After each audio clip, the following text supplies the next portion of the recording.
Hi friends అందరికీ నేను ఇవాళ ఒక ఇంపార్టెంట్ టాపిక్ గురించి చెప్దామని మీ ముందుకు వచ్చాను. సో ఇది వచ్చేసి క్యాండిడ్ మౌత్ పెయింట్ అనమాట. దీని గురించి మోస్ట్లీ హిందీలో వీడియోస్ అవైలబుల్ ఉన్నాయి, కానీ తెలుగులో మాత్రం దీని గురించి ఎవరైతే కరెక్ట్గా ఎక్స్ప్లెయిన్ చేయలేదు. సో ఇది వచ్చేసి క్యాండిడ్ మౌత్ పెయింట్ బేబీస్కి అయినా పెద్దవాళ్ళకైనా ఎవరికైనా ఇది ఓరల్ థ్రష్ వచ్చినప్పుడు వాడతారనమాట. సో ఓరల్ థ్రష్ అంటే ఇది ఫంగస్ అనమాట. ఫంగస్ అంటే క్యాండిడా అనే ఫంగస్. సో ఇది బేసికలీ హార్మ్లెస్ ఉంటుంది. కాకపోతే ఈ మౌత్ పెయింట్లో కాటరీ మౌత్స్లో ఉండడం వల్ల ఆ ఓరల్ థ్రష్ అనేది తొందరగా రికవర్ అయిపోతుంది అనమాట. సో ఇది బేబీస్కి యూస్ చేయొచ్చు. బేబీస్కి ఏంటంటే మౌత్లో హ్యాండ్తోని లోపలంతా స్ప్రెడ్ చేసేసి ఒక 15 మినిట్స్ అలాగే ఉంచేసేయాలి. తర్వాత మీరు మిల్క్ ఇచ్చేసుకుంటే సరిపోతుంది.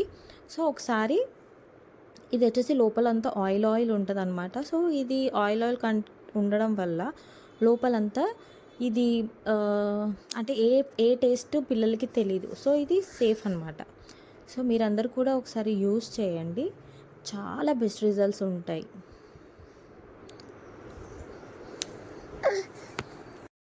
సో ఈ ఓరల్ థ్రష్ అనేది బేబీస్కి మౌత్లో వస్తే సో ఆ క్యాండిడా ఫంగస్ అనేది మా మదర్ నిప్పుల్కి కూడా వచ్చే ఛాన్సెస్ చాలా ఎక్కువ ఉంటాయి. సో ఇది వచ్చేసి మదర్కి బేబీకి ఇద్దరికి ఒకేసారి ట్రీట్మెంట్ జరగాలి.